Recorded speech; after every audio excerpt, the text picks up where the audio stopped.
chance d'avoir pour meilleure amie. Go! Je me trouve présentement accompagnée de Marie-Frédérique Poirier, qui est aussi ma meilleure amie, imaginez-vous donc. C'est que, Marie, comment tu vas? Ça va très très bien, Shanna. Je pense que je pourrais pas aller mieux, surtout aujourd'hui. Ben oui, mais là, raconte-nous qu'est-ce qui s'est passé aujourd'hui. Mais en fait, c'était le lancement de mon premier roman, Azura, la légende des pierres. Je suis vraiment toute excitée aujourd'hui. Puis moi, je suis comme vraiment énervée parce que, genre, je la vois travailler là-dessus depuis des années. Fait que là, tu vas nous raconter comment ça s'est fait, tout ce parcours-là, pour que ça te mène à l'édition. Ben, à l'édition. À être publié. Ça, c'est une très longue histoire. J'ai essayé de faire ça court. Mais en fait, j'ai commencé à écrire, j'avais même pas 12 ans. Puis, écrire pour moi, c'était pour les histoires, parce que moi j'adorais ça. Depuis que je suis toute petite, je suis vraiment fascinée par les histoires. On me lisait des contes, j'ai commencé à lire des romans, puis j'adorais ça. Puis là, je me suis dit, pourquoi est-ce que moi aussi j'écrirais pas, si tout le monde peut écrire. Puis si ça peut donner quelque chose, tant mieux. Donc pendant toutes ces années-là, j'ai persévéré. Donc j'ai envoyé un premier manuscrit à des maisons d'édition, puis ça n'a pas fonctionné. Mais ça m'a juste donné encore plus de courage pour continuer, pour pouvoir en arriver là aujourd'hui avec mon roman. T'as jamais eu envie d'abandonner? Non, j'ai pas eu envie d'abandonner parce que j'aime trop écrire. Je suis pas capable de m'arrêter. Puis c'est pour ça, dans le fond, que ça m'a donné la force de continuer. Je me suis dit, même s'il faut que je passe toute ma vie à écrire des manuscrits puis à en envoyer tout le temps à des maisons d'édition, c'est sûr qu'un jour, je vais finir par être publiée. Je savais pas quand, mais je savais qu'un jour, ça allait arriver. Oui! D'ailleurs, c'est arrivé, puis on capote le livre. C'est écœurant! Puis c'est pas parce que c'est mon ami que je l'ai dit. Puis, non, c'est vrai, je le dévore. Bonjour tout le monde. Je suis super heureuse de voir que vous vous êtes déplacés en si grand nombre pour célébrer avec nous le lancement d'Azura, la légende des pierres. C'est mon premier roman, mais comme Sophie elle l'a dit aussi, c'est le premier roman de Lucienne Rousse, donc on est super heureuse de vous accueillir pour ça. Puis je voudrais d'abord remercier mes deux fantastiques éditrices, Sophie et Stéphanie. De m'avoir permis de réaliser ce rêve-là. C'est juste malade. Il n'y a pas d'autre mot pour ça, même si je suis écrivaine. Je vous remercie beaucoup. Je ne remercierai jamais assez pour ça. J'aimerais ça que tu racontes l'anecdote, dans le fond, de comment tu as su que ton livre était accepté. Oh oui, en fait, je vais vous raconter comment est-ce que j'ai rencontré mon éditrice, Sophie. Elle était stagiaire à mon école secondaire. Puis elle s'en allait prof de français. Puis on est restés en contact parce qu'on avait une passion pour les romans, nous deux. Puis quelques années plus tard, elle m'a dit Marie, moi puis mon amie Stéphanie, on va se partir une maison d'édition. Est-ce que tu écris encore? Puis j'ai dit oui, j'ai un projet. Donc c'est comme ça que j'ai envoyé mon roman finalement à Lucienne Rousse. Et puis, ils l'ont aimé, donc on part.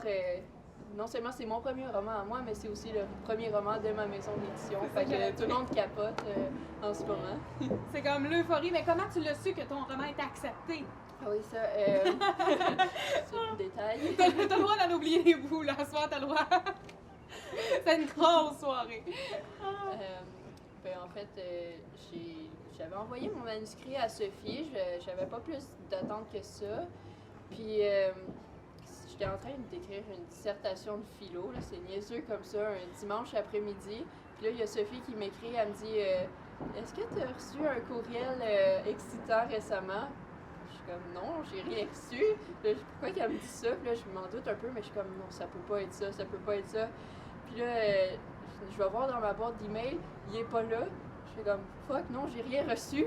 Puis là, excusez. Puis là, je vais voir dans ma boîte de courriels indésirables. Regardez toujours vos courriels indésirables, les amis. Parce que des fois, ça arrive qu'ils sont pas si indésirables que ça. Non, en effet. Donc c'est là que j'ai trouvé le courriel qui m'annonçait mon contrat avec Lucienne Rousse. Et oui! J'avais pensé aussi vous raconter un petit peu mon histoire d'auteur. Donc, j'ai commencé à écrire, j'étais quand même jeune, j'avais même pas 12 ans. Puis, je me suis dit, ben, moi j'ai de l'imagination, j'aime ça, les histoires. Les histoires, ça a toujours été quelque chose qui me fascinait dans ma vie. Donc, pourquoi est-ce que j'en écrirais pas moi aussi? Puis c'est aussi à cette période-là que je me rendais compte, ben, les livres, aussi naïvement que ça puisse paraître, ben, c'est des êtres humains qui les écrivent. Donc, si tout le monde peut écrire, pourquoi est-ce que moi je pourrais pas écrire aussi? Donc, c'est comme ça que j'ai commencé. Mais comment c'était venu l'idée justement? Est-ce que tu veux nous parler un peu? Résume-nous ton livre. C'est ça ma question. Ok, bien, il y a toutes sortes de manières de le résumer, sûrement parce que c'est moi l'auteur. Mais, ben, je dirais qu'Azura, c'est l'histoire d'une héroïne. Moi, je voulais pas que ce soit une héroïne très très cliché des romans jeunes adultes. Je voulais qu'elle soit plus vraie, plus comme nous autres, les filles. Tu sais, des fois, les personnages, je trouve, dans les livres sont très stéréotypés, les romans jeunesse. Mais j'avais envie de me détacher un peu de ça, mais quand même qu'elle garde son côté féminine, c'est pas non plus une tomboy comme on dit. Puis donc c'est ça, je pense que mon livre est un peu féministe en ce sens-là, parce qu'il y a quand même un équilibre entre les personnages masculins et féminins, autant dans les personnages principaux que les vilains. Mais comment qu'on pense à ça quand on a 12 ans? Ben, ça, en fait, ça m'est venu plus tard quand que je me suis découvert une personnalité féministe. Puis, ouais, fait que c'est avec le temps, à force de travailler mon livre, puis je me suis dit, ouais, je pense que mon livre, il est quand même, on pourrait dire féministe à ce niveau-là. Puis, donc c'est ça, aussi, je me suis beaucoup inspirée des contes. Moi, comme je vous disais tantôt, ben, j'ai beaucoup aimé lire des contes de fées quand j'étais petite. Puis, donc, il y a un peu cette atmosphère. Cette atmosphère-là que j'ai essayé de recréer, mais avec un petit côté moderne, pas juste pas aller dans le conte pour enfants, mais ramener des éléments des contes avec quelque chose de quand même assez actuel. Donc c'est pour ça qu'il va y avoir une méchante reine, il y a de la magie, il y a un dragon, puis des fées, des elfes, tout ça. C'est vraiment un peu le récapitulatif, et on rush, hein? Le récapitulatif, si on veut, de ton enfance que tu as décidé de mettre, mais en version plus réaliste. Oui, il y a un peu de ça. Parce que, tu sais, moi, j'ai commencé à écrire quand même jeune, puis mon livre, il m'a suivi vraiment toute mon adolescence. Ouais. Donc, je me suis inspirée de tout qu'est-ce qui abreuvait mon imagination à ce moment-là. Puis, dès cet âge-là, déjà, j'avais un objectif, c'était de publier un livre un jour. Je me disais, même si ça me prend toute ma vie, même s'il faut que j'écrive des centaines de manuscrits, un jour, je vais avoir un livre qui va être publié. Puis je suis vraiment, vraiment étonnée que ça soit à 18 ans que j'ai publié mon premier roman. C'est un rêve qui se réalise. C'est quoi l'évolution justement de quand tu écrivais à 12 ans que tu l'as fini à 18 ans? Ton personnage doit avoir tellement évolué entre-temps. Comment tu changeais les détails? Comment tu t'adaptais? Ah, ben c'est à force d'écrire et de réécrire, parce qu'on dit c'est en écrivant qu'on devient écrivain. Puis j'ai écrit beaucoup plus de pages qu'il y en a dans le livre, en fait. Puis, l'évolution, je te dirais que c'est surtout mon style qui a évolué. Puis aussi, tu apprends à mieux maîtriser ton histoire, à mieux connaître tes personnages. Puis aussi, comme je disais, mon style, il se renforcit avec le temps. J'ai trouvé comment est-ce que j'aime écrire, ma façon d'écrire. Puis, donc, voilà. Ben oui. Puis tu décrirais un peu, c'est un peu comme du fantastique, ton roman dans le fond. Oui, c'est du fantastique, mais je pense que même si on n'aime pas nécessairement le fantastique, on pourrait quand même aimer Azura, parce que moi j'appelle ça du fantastique soft, parce que il y a des romans que c'est du fantasy qu'on appelle en anglais, puis des fois tu vas retrouver des livres là-dedans que c'est vraiment du monde qui savent de quoi ils parlent entre eux, puis ils ont vraiment leur monde, très très très, très structuré. Mais moi, j'avais envie de quelque chose d'un peu plus accessible, de faire aimer le fantastique aux gens qui n'aimeraient pas ça nécessairement, avec une aventure, avec un personnage sympathique, puis des petits dialogues. Puis, donc, je pense que même les gens qui n'aiment pas nécessairement le fantastique pourraient l'aimer. Mais parlant des gens qui vont lire le roman, tu t'adresses à quelle tranche d'âge à peu près? C'est tout le monde qui peut le lire ou c'est un âge spécifique? On l'a classé 10 ans et plus. C'est un roman jeunesse. Mais je pense que tout le monde peut le lire puis y trouver une interprétation différente selon l'âge.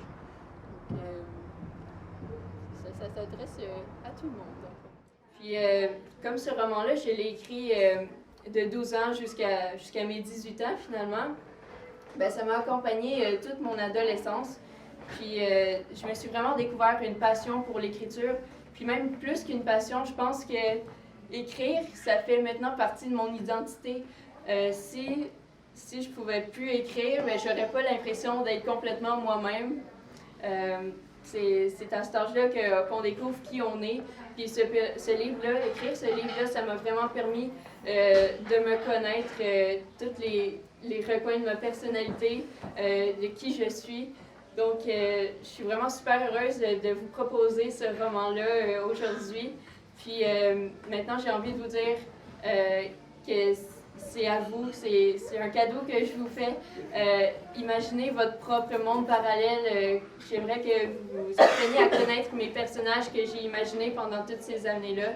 Puis sur ça, j'aimerais vous souhaiter une très agréable lecture. Donc, merci beaucoup.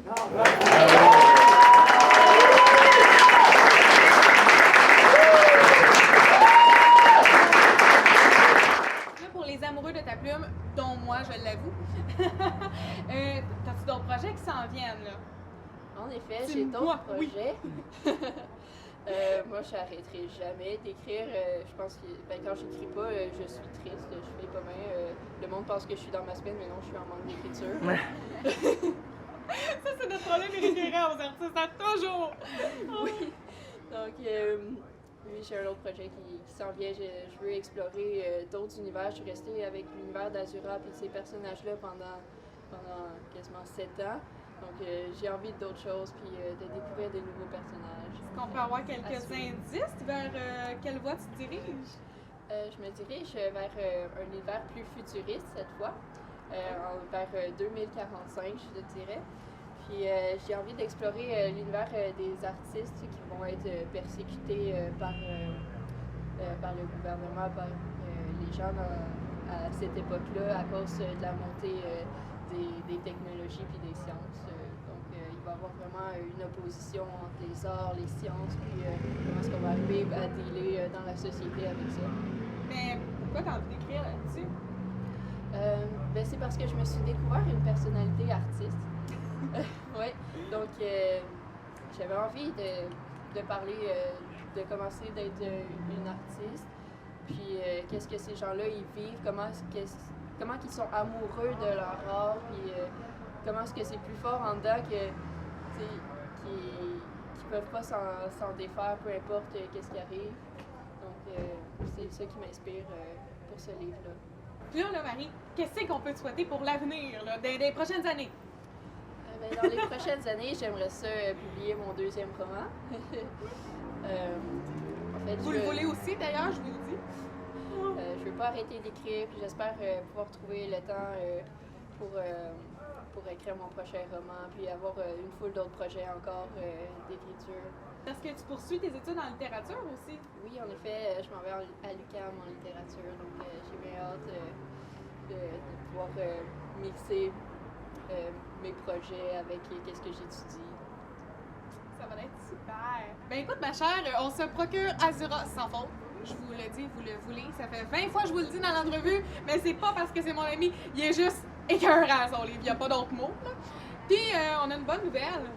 On va en faire tirer un sur ma page Facebook. Ça fait qu'un petit concours va être là. Restez à l'affût. Je vais partager ça bientôt. Fait qu'un grand merci, ma chère Marie. Merci à toi, Charlie. C'est